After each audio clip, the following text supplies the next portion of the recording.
Hey, everybody. Welcome to a weird special edition of the Orange Black Soccer Cast. This one's focused basically all on this weekend's match versus Birmingham Legion FC. Now, I'm sure I'm going to get a lot of complaints for the way I say that city name. And the first one to correct me is probably going to be Mr. Kaylor Hodges. Kaylor, welcome back. Uh, hey, thanks for having me back. I mean, I guess Birmingham, but like Birmingham, I've heard it from everybody not from here, so like I really don't care. But meh, someone does. Someone does. I will say that the Birmingham that your town is named after is pronounced Birmingham, and so you should just say it correctly. But maybe John, who is new to the show, who is also from Birmingham, might have some complaints. John, anything? Well, actually, I'm from neither. I'm actually from London. I've only been to the English Birmingham, which is pronounced Birmingham, pretty much by the locals, for maybe 3 or 4 hours once in my life. But I've been here in Birmingham for a better part of 3 decades now. So. Okay, well, because we're not great at geography, you're still going to be the resident Brummie for this show. John, because we're speaking to you right now at Football Forge, for those of you on social media, can you give me 3 words that you think best describe Legion's season so far? I would say erratic, unpredictable, and quite honestly, disappointing. Kaylor, what are your 3 words? The 3 words are the beginning of a sentence, and it's just if we're healthy. Okay, so when I was getting ready for this and I was looking, Birmingham right now, 5th place in the East, 20 matches played, 8 wins, 4 draws, 8 losses on 28 points. When I look at Orange County, 20 matches played, 8 wins, 3 draws, 9 losses, 27 points. I think both of these teams are, if we're healthy, who knows what happens. Orange County has been suffering through a lot of injuries. It seems like Birmingham has been suffering through a lot of injuries. At a more match level side of things, what has been going well for Birmingham? What's been going poorly? John, if you don't mind going first. Well, I think the thing that's been going best for Birmingham so far would be the introduction of several younger players to the squad. In particular, Kobe Hernandez-Foster, who's playing the central midfield role. He's been excellent, and he's been picked up by the USL own website several times for the quality of his play. In fact, if anybody has read the site recently, they selected a USL Championship Olympic squad, and he was the central guy picked out for that, along with a bunch of other younger players, obviously as well. It being a U23 team mostly. So there's Kobe to start off with. Also, Dawson McCartney has been performing very, very well out on the wing. And more recently, perhaps, the 16-year-old Ramiz Hamouda has been getting more and more minutes. In fact, he started last week and is looking very, very impressive for basically a kid at this point. So that's the thing that's really been going well for the Legion. What's been going badly is, well, as Kaylor was discussing, the health issues have really, really hit the team very, very hard. We brought in a striker, Mohamed Bouya for the season. He's played all of 63 minutes in the first game so far and hasn't been seen since. A number of other key players have been out for numerous games. Tyler Pasha's been out for the last couple of games, which is a big issue for the team. We've had to use 5 different goalkeepers so far this season. It's been a tough slog so far. Kaylor, I was going to ask you about that, and I'll get to you, Brad, who I didn't introduce earlier. That was deserved, so I'm not going to apologize. But I noticed Matt Van Oekel is 5th in the East for the amount of saves at 40, and you've used 5 different goalkeepers this season. So Is Birmingham a team that we can expect to concede a lot of shots? Is that why he has so many saves despite not playing every single match? What's going on defensively? Early, yes. Lately, not as much. Really, what seems to happen is that they'll concede a goal and then they'll start chasing the game. And because we don't have a striker on the team, like seriously, we only have the one and he only played for 63 minutes. And he's not a true out and out number 9. They start chasing goals from a lot of people. So it takes a full village to try to score. Full village goes up, only 2 guys left back. Bang, bang, goal scored. It's not really that the defense is so bad. It's just the attack is so weak in terms of having a guy who's a surefire finisher that it just ends up being everyone gets forward and then we're caught on yet another counterattack.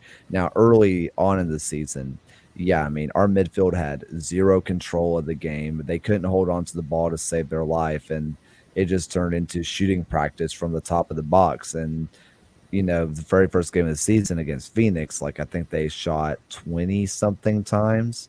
And it was ridiculous. And this was a horribly awful Phoenix team that like barely exists anymore. And they got that many shots off and it never got better.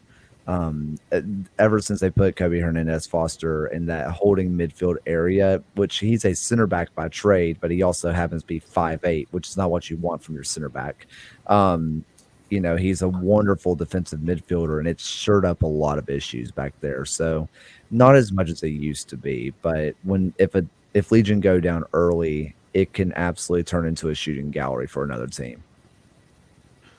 Awesome. So this question's for both of you guys. I want to focus on one of your guys' last biggest wins in late June between you guys and San Antonio, given we just played them this past weekend. You guys won a shootout, essentially, for you guys, 3-0. What worked in that match, given that we know the opponent and we played them last week? Is that just Birmingham did really well, or is that just San Antonio is as bad as we think? I was going to say, have you watched San Antonio lately? Like, sure. I mean, honestly, it turned into one of those matches where Legion were doing really, really well. They were moving the ball very nicely. San Antonio was trying to still play counterattacking, despite the fact that they don't have a team to counterattack, let alone attack. And they just let Legion have all of the ball, take lots of shots, and they had guys who are willing just to fire and shoot. So, honestly, I think it was more San Antonio was not very good, more than Legion really did anything. But it really felt like Legion got a monkey off the back and felt more free to shoot after that game, because there was a while where they were taking 15, 16 shots a game, but nothing was even challenging a keeper. And then finally they see some goals in the back of the net. It's like, oh, we can do that. And it feels like things have gotten better in that sense. But no, that's just San Antonio. Yeah, I think I'd have to agree with that. I mean, San Antonio is 11th in the West now, I think, which is a shocking position for that team. They are just simply not very good this year.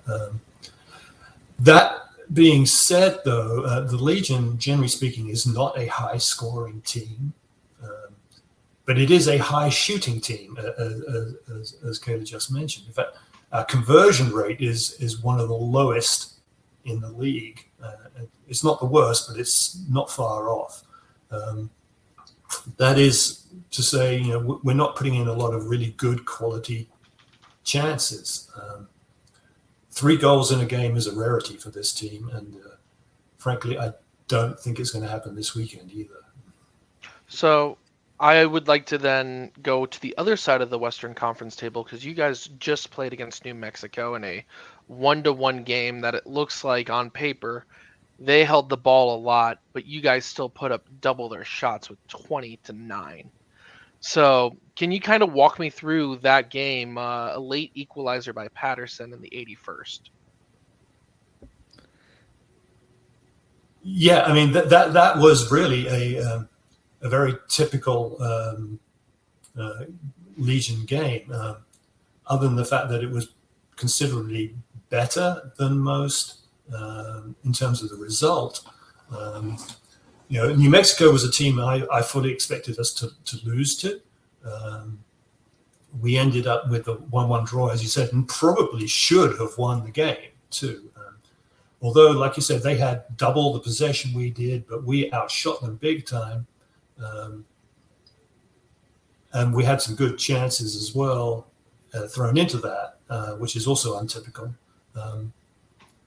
Other than going down, in the early going, Legion was really controlling that game without actually having possession of the ball.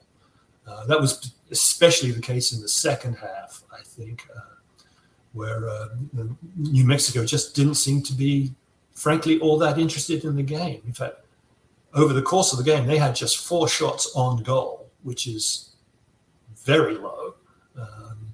And only that one was even a good chance. So it was a strange game for New Mexico, I think, but a fairly average game for the Legion. And I think maybe the rain helped, frankly, because New Mexico is not exactly a wet place, generally speaking, but right now Birmingham is.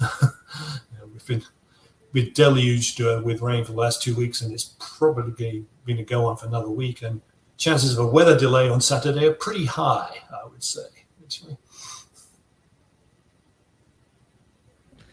Yeah, I mean, I know you just to kind of talk about this game, the goal does come from a corner, which Legion do score and put a lot of pressure from those. That is one of the things that they are really good at.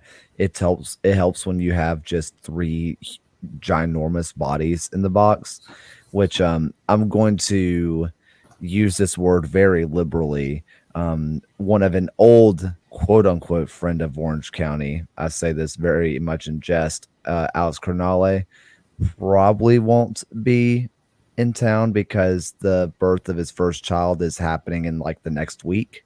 So I have a feeling that he won't be not making a trip, but I wonder if he will not be playing in this game because I know they're not going out, but I'm curious because if they're early at all, or they might have to induce anything. We don't know, but there's a decent chance that he doesn't play this game. So,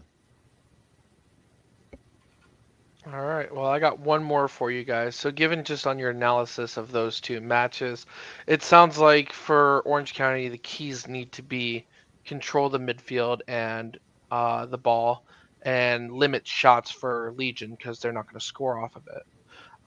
And last, score 2 goals. Legion's unlikely to do so themselves. Is there anything else that I'm kind of missing from that you guys would be able to fill us in? I would think there is one aspect of the Legion's tactical approach that has changed from previous seasons. And Kaylor mentioned sending in really good corners. Well, wide crossing has historically not been the Legion's forte, but this year that has changed dramatically. We've got Dawson McCartney out on one side sending balls in, and really accurate balls, generally speaking. And Jake Roof, who is nominally another defender who's been playing basically as a wing back most of the time recently.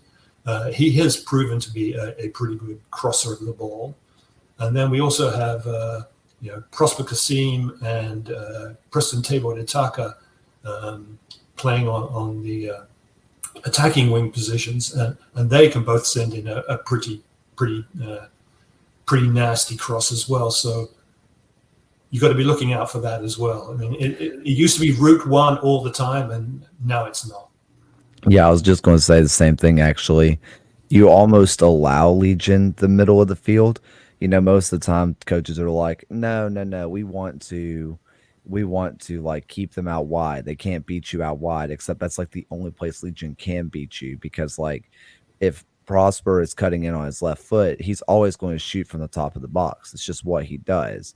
Same thing for Preston. Now, Preston's willing to shoot from anywhere. The amount of times I've seen him line one up from 40 after a ridiculous dribble, and then like he's willing to do it. He shouldn't, but he will.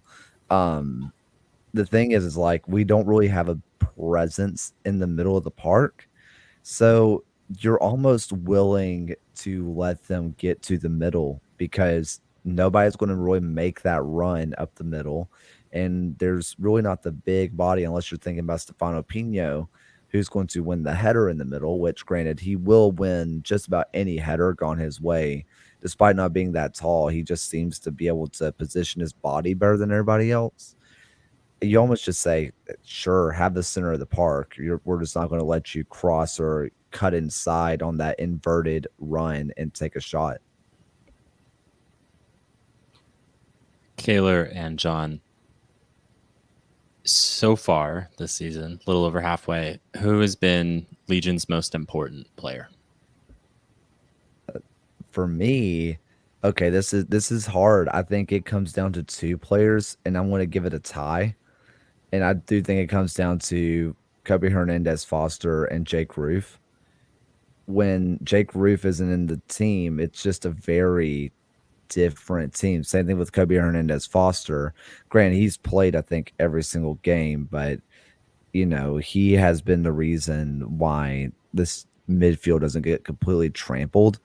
I'm always saying those two because everybody else seems to be a real step below, I think. And maybe you can mention a center back, but I think it's those two for me. Yeah, it's hard to argue with those two choices from a football quality standpoint. As far as being important in a much more general sense, it always has to be Enzo Martinez, actually. Whether he's playing well or not, he is the heart and soul of this squad. And when he's not on the field, which is thankfully almost never, it's not the same team. Fair enough.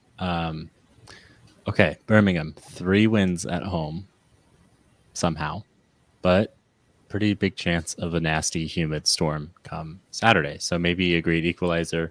Who knows? John, who's winning this match, and what is the score going to be? I'm going to, as I said earlier, I don't think the Legion's going to win this one, but I also don't think Orange County is going to win this one. I think this is going to end up as a 1-1 draw. Kaylor? I think I'm leaning Orange County winning. I think that when you look at, especially if Legion are chasing the game, guys like Bryce Jamison, I think, can make those like runs, especially if our fullbacks get caught out, which tends to happen. I think guys like Bryce Jamison can really make Legion pay, and it seems like a game that could be a 2-1 win to Orange County. A draw is not out of the books either. I think that would make a lot of sense too, but I really don't see Legion getting all 3 points out of it. Got it. Brad, who's going to win this match? Yeah, I'm going to go and play the emotional Ray card and say last year in our first ever meeting, Birmingham won 2-1. I'd like to see the inverse happen this time in Birmingham, so Orange County 2-1 on the road. I will second that one. I think it's 1-1, nice and level, and then Alex Canali repays for the 2018 Western Conference Final and just takes a nap for a couple minutes and forgets that he actually has to defend, giving us the win. I'm not petty or anything. I hope he plays, and I hope he gets torched by Bryce Jamison, no less. Okay, John, at Football Forge, if I'm correct, thefootballforge.com. TheFootballForge.com is the web address. Yeah, correct. Awesome. Kaylor, Hammering Down Pod, USL show, at Kaylor Hodges, I do believe. Yep, that is it. I don't record as much on Hammering Down as I should, but, you know, it still exists. You're a busy man. We understand. Gentlemen, any final words about this match, about anything in particular? They're making a big push to have as many kids for the pregame clinic as possible. So we might have a Loudon Charleston game where it's just all children. So that could be fun. Yeah. I will say that I am slightly conflicted in this one since I have quite a number of family, 2 of my sons and a lot of extended family living in Orange County. So, yeah, I guess if either team wins, I don't lose. So. There you go. Well, John, you're always welcome here in the far superior region of Orange County.